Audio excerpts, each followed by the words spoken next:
Já faz tempo que existe um grande debate por igrejas classificarem umas às outras como seitas. Mas surge a questão, afinal, como se faz para saber que um grupo religioso, igreja, é ou não é uma seita da perspectiva bíblica? Fica nesse vídeo até o fim, porque aqui você entenderá quais são as características mais comuns de uma seita. Antes de tudo, é importante entender que seita significa partido, facção, escolha filosófica.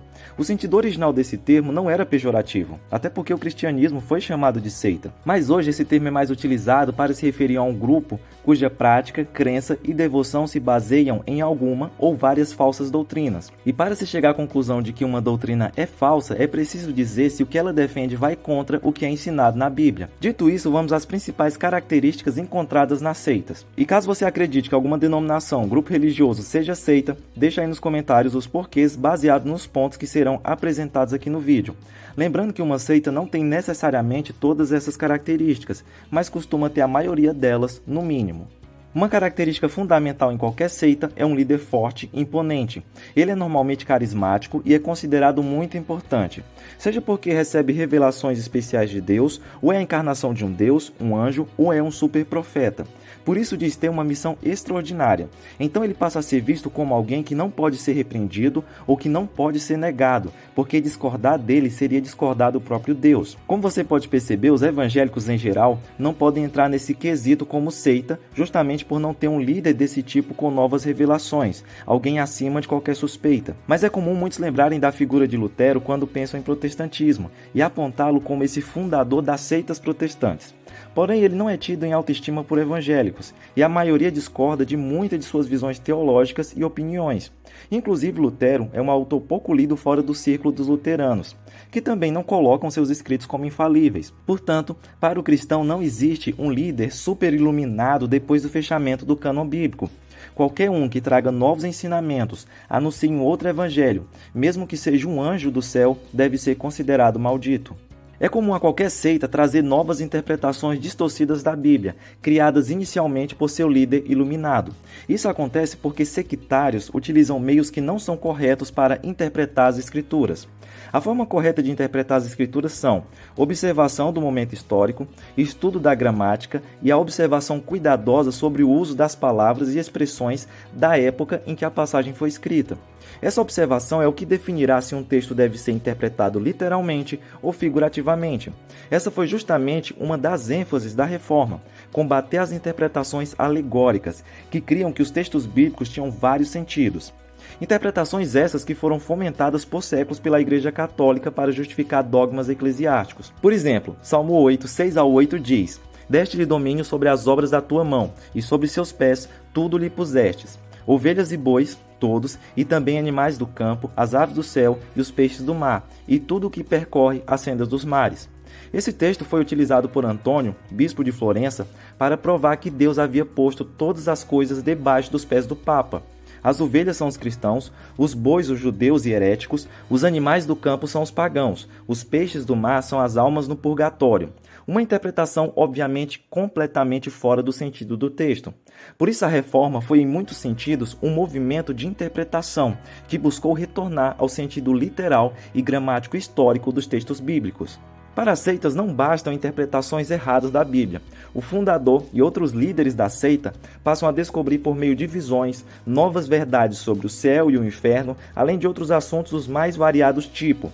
É muito comum também a ideia de que a salvação é alcançada por obras, uma característica comum a qualquer religião que não seja cristã, além da desvalorização do juízo de Deus sobre os pecadores. Um exemplo desse tipo seria o dos Mormons, que começaram em 1831 com Joseph Smith, fundador da igreja, a prática da poligamia, após ele perguntar em oração sobre o casamento plural no Velho Testamento. Isso resultou, segundo ele, na instrução divina para restituir a prática como um princípio religioso. Mas em 1890, o quarto presidente da igreja recebeu o que os santos dos últimos dias acreditam ser outra revelação, na qual Deus retirou a ordem de praticar o casamento plural. Ou seja, Deus disse e depois desdisse. Então assim funcionam essas revelações. Elas são recebidas segundo as conveniências e necessidades do momento. Nesse ponto pode surgir a dúvida do porquê os pentecostais não serem classificados como seitas se eles creem em revelações. Bem, os pentecostais buscam sempre manter as revelações avaliadas debaixo da autoridade da Bíblia, nunca acima dela. Como Deus não pode se contradizer, nenhuma revelação que for contrária às Escrituras pode ser aceita. Além disso, eles não aceitam revelações de alto grau de importância, como vindas de Deus. Por isso, eles normalmente predizem felicidade de casamentos, melhoria de empregos, sexos de bebês, coisas de pequena importância. Não podemos esquecer também que eles não possuem o profeta. Eles creem que existem várias pessoas que receberam e recebem diariamente o dom de profecia e que devem ter suas profecias avaliadas segundo a Bíblia. Como trazem novas interpretações da Bíblia e creem em profecias de seus criadores, as seitas tendem a desvalorizar as Escrituras, ou no mínimo colocar seus próprios escritos em pé de igualdade, mesmo que neguem isso. Os seguidores normalmente creem na Bíblia de forma parcial ou tentam abrir a possibilidade de que outros livros poderiam fazer parte dela. Eles podem ainda ler e interpretar a Bíblia somente com a ajuda dos seus próprios livros. Nada de seguir o princípio de ler a Bíblia sozinha e interpretá-la por si mesma. Talvez você já tenha ouvido de vários católicos comuns que a Bíblia é papel e papel aguenta tudo.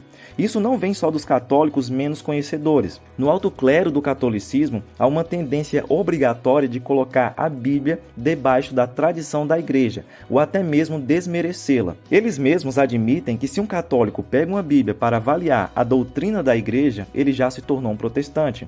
E o motivo é simples. Muitas crenças da igreja contradizem as escrituras. A visão exagerada do valor de Maria é só uma delas. Se a Bíblia não ficar subordinada à autoridade da igreja, ou se o seu livre exame for incentivado, o catolicismo irá perder muitos fiéis. Por isso, para os cristãos, a Bíblia deve estar em primeiro lugar em fé e prática. Apesar das divergências que podem ser geradas pelo livre exame em diferentes igrejas a partir da Bíblia, há muitos pontos fundamentais em comum.